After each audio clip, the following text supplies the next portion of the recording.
The cyber kill chain is divided into below 7 phases. Each phase represents a step in the process that cyber attackers often follow to achieve their objectives. Here's a summary of each phase. Reconnaissance. Attackers gather information about their target, including vulnerabilities, system configurations, and potential entry points. This phase involves both online and offline information gathering. Weaponization.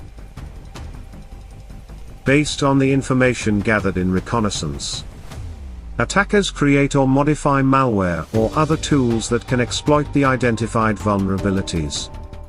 Backdoors may also be set up for continued access. Delivery. Attackers transmit the weapon, malware or malicious payload, to the target. This can be done through various means, including phishing emails containing malware attachments or links, exploiting weaknesses in systems, or using social engineering techniques. Exploitation. Cybercriminals take advantage of the vulnerabilities discovered in previous phases to execute the malicious code or exploit weaknesses in the target's system. This allows them to infiltrate the network further and potentially move laterally across it. Installation. Once access is gained, attackers install the malware or cyber weapons on the victim's system. They may use various methods such as Trojan horses, backdoors, or command line interfaces. Command and control.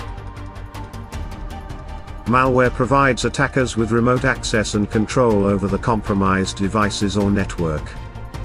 This phase enables them to navigate the network and expand their access, potentially moving deeper into the system. Actions on objectives. With control established, attackers carry out their intended goals, which could include data exfiltration, data destruction, encryption for ransomware attacks, or other malicious actions aligned with their objectives.